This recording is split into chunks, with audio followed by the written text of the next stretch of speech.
현재 국회에서는 이미선 헌법재판관 후보자를 둘러싼 논란이 계속되고 있습니다. 이 후보자 부부의 주식 투자 문제를 넣고 야권의 맹공이 이어지고 있는 가운데 여당 내부의 기류도 심상치 않아 보입니다. 네, 국회에 나가 있는 취재기자 연결해서 자세한 내용 들어보겠습니다. 구하림 기자 전해주시죠. 네, 야권은 주식 과다 보유 논란을 낳고 있는 이미선 후보자를 향해 파상 공세를 이어갔습니다. 자유한국당 황교안 대표는 이 후보자가 주식으로 재산을 35억 원이나 만들고도 남편이 다 했다고 주장하고 있다면서 기본 자격이 없다고 지적했습니다. 이어 이 후보자가 즉각 사퇴하거나 청와대가 지명을 철회해야 한다고 강조했고 청와대 조국 민정수석과 조현옥 인사수석이 퇴출돼야 한다고 덧붙였습니다. 자유한국당과 바른미래당 법제사법위원회 소속 의원들도 기자회견을 열고 이 후보자의 사퇴를 촉구했는데요. 바른미래당 법사위 간사인 오신환 의원은 이 후보자가 스스로의 자격을 증명하지 못했다며 청와대 인사라인을 경질해야 한다고 밝혔습니다. 앞서 정의당도 이 후보자의 주식 보유 문제를 지적하면서 이른바 데스노트에 이 후보자를 올렸습니다. 정호진 정의당 대변인은 판사는 부업이고 본업은 주식 투자라는 비판까지 나올 정도라고 밝혔습니다.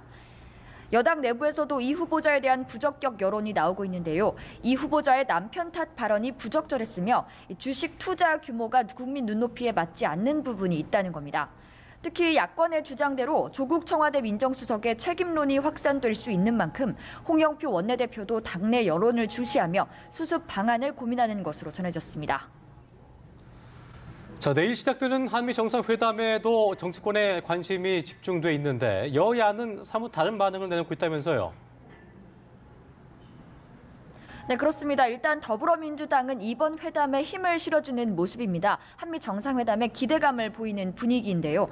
이 민주당 조정식 의원은 굳건한 한미 동맹을 바탕으로 교착 상태에 빠진 북미 대화의 모멘텀을 만들길 기대한다고 밝혔습니다. 이어 이번 회담이 갖는 의미가 크며 회담이 한반도 평화체제 구축의 단초가 되기를 희망한다고 말했습니다. 이와 달리 자유한국당은 기대보다는 우려가 큰 분위기입니다. 한국당 황교안 대표는 당 최고위원회의에서 현재까지 여러 정황들을 보면 회담 전망이 그다지 밝지 않아 보여서 걱정이라고 말했습니다. 이어 남북 경협이 아니라 한미 동맹 강화와 강력하고 지속적인 대북 제재에 집중할 때라며 한미 간 갈등만 확대될 수 있다는 우려를 드러냈습니다. 네, 이런 가운데 정부가 추진하기로 한 무상교육을 두고도 공방이 벌어지고 있는데 이 소식도 전해주시죠. 네, 정부의 고등학교 무상교육 정책을 두고 민주당은 한국당이 아무런 근거 없이 정치 공세를 펴고 있다는 입장입니다. 충분한 검토 없는 정책 추진은 오히려 재정 갈등을 일으킬 수 있다는 한국당의 주장을 반박한 겁니다. 민주당 신경민 의원은 상반기 안에 교부금법을 처리해 재원을 확보하겠다고 밝혔는데요.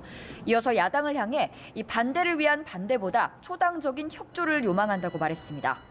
하지만 한국당은 여전히 부정적 입장입니다. 황교안 대표는 무상교육이 총선용 선심 정책이라며 선거법을 개정해서 고등학교 3학년에게 투표권을 주고 또 무상교육으로 표를 사겠다는 매표 행위라고도 주장했습니다. 뿐만 아니라 어제 통계청이 발표한 3월 고용 동향과 추경 문제를 두고도 신경전이 계속되고 있습니다.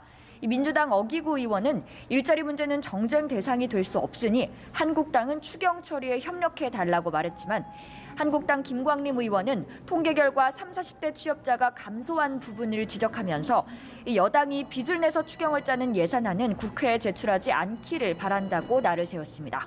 지금까지 국회에서 전해드렸습니다.